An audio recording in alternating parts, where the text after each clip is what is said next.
Hi everybody, it's me.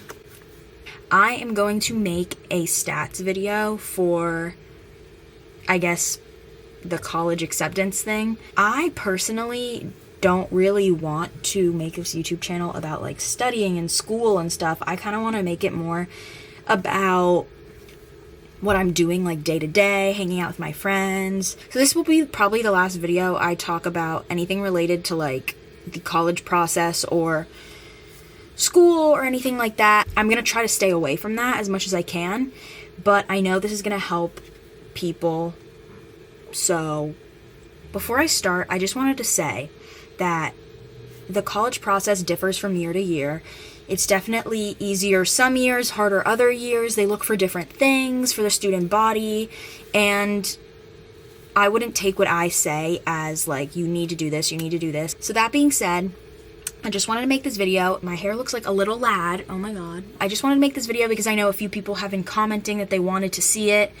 And once again, just take what I say with a grain of salt because it doesn't work for everybody. It doesn't work for every school, and it differs year to year. So I'm going to start with academics, and I have my stuff pulled up here. So if I look down, that's why. I went to a pretty big high school, and there was about 850 kids, 850 to like 900, I'm not exactly sure, but in that range. And we did do rankings, exact rankings, so I was in the top 10%. A lot of schools don't do rankings, I know that, and so that differs as well, but I was in the top 10% of my class. My weighted GPA was a 4.91, and my unweighted GPA was a 3.96. I didn't take any dual enrollment classes, but I did take quite a few AP classes and mostly honors classes, but I'll get into that in a second. I'm not going to go into the details of every single class I took because I think that's kind of like not important, but I am going to go over some of the important classes I took and how my schedule kind of looked from year to year. So freshman year was my COVID year, so I was online for that year. Sophomore year, I took 2 AP classes, and those were AP World and AP Seminar. I personally didn't like AP World. Like, history isn't one of my favorite subjects, so it was a little bit difficult for me. I think that class was one of the hardest classes I ever took, mostly because I wasn't really interested in the subject, but I still took it. I passed the exam. I got a 3 on the exam, and that was like my first B in high school, and like one of my only Bs. AP Seminar, I didn't think that was too hard of a class, but because your grade and score does depend on, I guess, your group, because there's a group-based portion in the exam. There's an exam, and there's another part which you do 2 papers and 2 presentations, one of which is in a group, and so that was difficult because you're really relying on the other group members to, you know, get a good score. AP Seminar and AP Research, which is the AP Capstone program, a lot of colleges, and I'm not sure if any actually, take it for credit anywhere, but it's just something I wanted to do because I thought it would be fun and cool. Junior year, I took APUSH, AP Psych, AP Lang, and AP Research. I think this was my favorite year, to be honest with you. As I said, I'm not really a history person, however, I loved Hamilton, and so I was always looking forward to taking APUSH, even though it turned out that Hamilton was like one section of the entire thing, like barely any of it. I thought this class was extremely difficult, and I don't know how, but I did end with a 5. It was my teacher. My teacher was amazing. He was the best. AP Psych, one of my favorite classes that I ever took. I got a 4 on that, but I found it super interesting because I am interested in neuroscience and I'm a health science major. That was like my favorite class of high school, so I really enjoyed AP Psych, got a 4 on it. AP Lang was, I'm not gonna lie, my least favorite class of high school, I think. I don't like English, really. I liked my class, like, my teacher, my class, like, had a funny dynamic. I don't know, I kind of liked it, but I hated the actual class. Like, sorry if you see this, Miss Backin, but, like, I don't like English class. Like, I don't like English. I really just don't like writing. I just didn't like that class. There was a lot of work involved, and because I wasn't super interested in the subject, I didn't like it. But English does come like easy to me, so it wasn't a super difficult class. There was just a lot of work, and I got a 5 on that. And then AP Research, I loved this class, but more so because I was able to experiment with my own things. the teacher isn't allowed to give you any advice or any help or anything. So you're really like relying on yourself and your mentor to, help you achieve your goals in your research project and your paper. The reason why I succeeded, I got a 5, and the reason why I really enjoyed it was because I put a lot of effort and I really cared about what I was studying. Senior year, I took AP Lit, AP Gov, AP Stats, and AP Bio. AP Lit was an easy class. There's a lot of reading involved, but it wasn't too difficult. I got a 4 on that. AP Gov, I loved because my teacher was amazing, and I'm not, like I said, a history person. I don't really know how to explain AP Gov, but it's less of a history class, just something that I really enjoyed, and my teacher was amazing, so I got a 5 on that. AP Stats was really difficult. I got a 4. AP Stats, people say it's easy, some people say it's hard. I personally thought it was really difficult, but I would definitely do it because if you have to take stats in college, getting the credit out of the way is so helpful. I am just so happy I don't have to take it again. And AP Bio was my second favorite class of high school. I really loved AP Bio. My teacher was amazing. I had a lot of fun in there. My class was funny. I got to make jokes and stuff, and I thought that was really fun. I loved it. There's a lot of work, and it is not easy by any means, but it is so worth it. And again, if you're taking a STEM major, I would 100% recommend it. I got a 4 on that, and I got out of Bio 1 here, and so I'm in Bio 2, so that helped me a little bit. Because I took the AP Capstone program, which consisted of AP Seminar and AP Research, I got the AP Capstone Diploma, distinction, and it didn't really do anything because you could get it after you graduate if you take research your senior year. But I just thought it was fun to have, and I liked it. I also did get the AP Scholar with Distinction Award twice, so that was that. That's really all about the academics. Before I move on, I kind of want to talk about what I'm doing here at UF and my academic goals. I want to pursue medicine. I want to go to medical school. And so a lot of the classes I took were STEM focused, and one thing I do regret is not taking AP Chem. And if you have the opportunity to take AP Chem, I would 100% do it. So I am a health science major in the School of Public Health and Health Professions here at the University of Florida as a full-time student.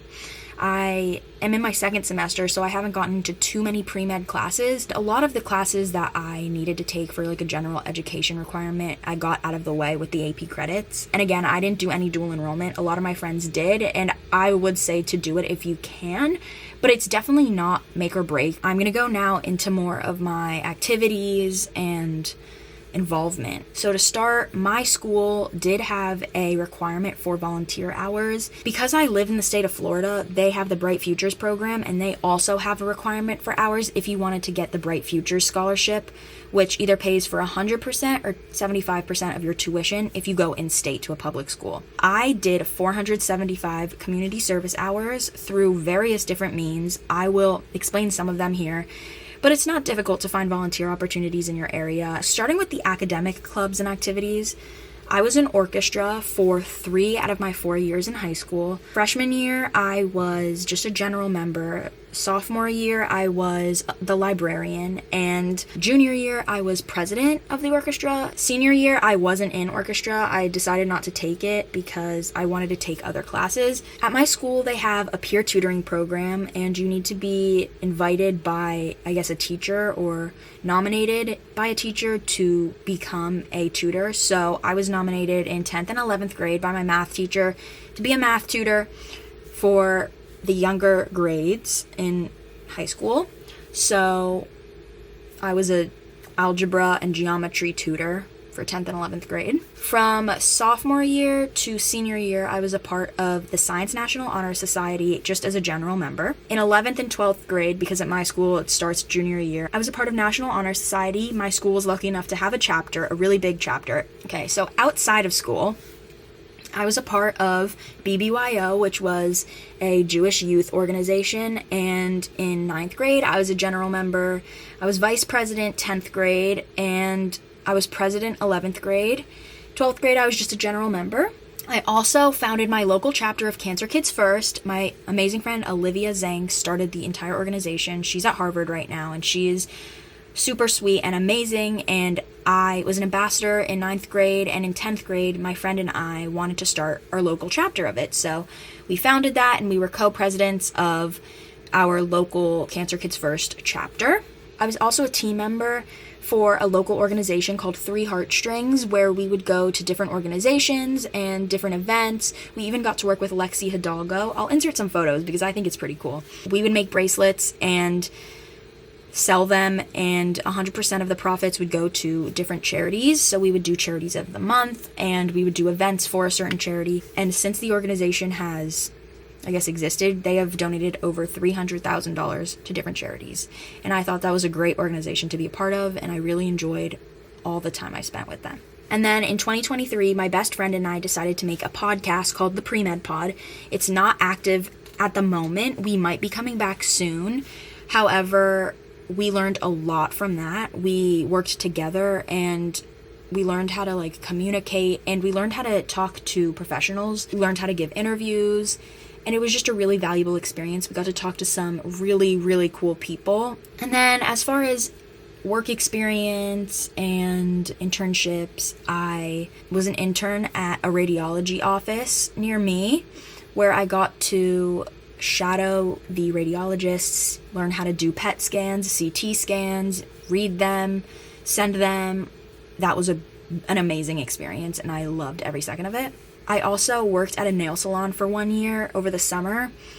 That's not really related to anything, but it's work experience, and I know some colleges really like to see that. For 2 summers, I went to Georgetown University, and I did medical academies. The first one was 1 week long. It's where I met my best friend, and I loved every second of it. The second one I went to was the next year, and it was 3 weeks long, focused on neuroscience. And that was an amazing experience, and I met so many amazing connections through it, and that's how I actually got one of my volunteer research positions that I have right now. And I've been working with that lab for about a year. I shadowed a trauma surgeon at a hospital near me. That was an amazing experience, and I actually wrote my essay about that. I would definitely recommend shadowing if you're interested in the medical field. And then I got my research published, the research that I did junior year. I got that published in the 46th division of the American Psychological Association, which is the Society for Media Psychology and Technology, in their little magazine called The Amplifier. So that is essentially my stats. I don't really know what else I could talk about. Hey guys, this is me editing. I just realized I forgot to talk about the SAT. I didn't take the ACT, I just took the SAT. I took it twice. The first time I got a 1340, second time I got a 1440. So that was my test score. I'm not going to go too in depth because at the end of the day, it's different for everybody, and most of the time colleges are just looking to fill a certain spot. I wouldn't take it personally if you don't get into a place. If you do get into a place, that's amazing. If you don't beat yourself up over it. It's not the end of the world. I'm here at UF. It wasn't my first choice, but I'm making the best of it. I'm getting opportunities to do research, and I'm learning so much, and I'm so grateful to be where I am. So if you take anything back from this video, it's honestly just pursue what you want to pursue. Do the best you can, and don't create a schedule or do things that you think a college will like. Do things that you really enjoy. That's something I wish I listened to more in high school. I hope you guys like this video. I hope it was helpful. It's not really my thing to talk about school on here. I don't want to make my channel about that. But if it's gonna help somebody, I hope it does. And yeah, comment down below if you have any more questions. I'll try my best to answer them in the comments. Get ready for some vlogs coming up because I have some fun ones. So thank you guys for watching, and I'll see you guys next time. Bye.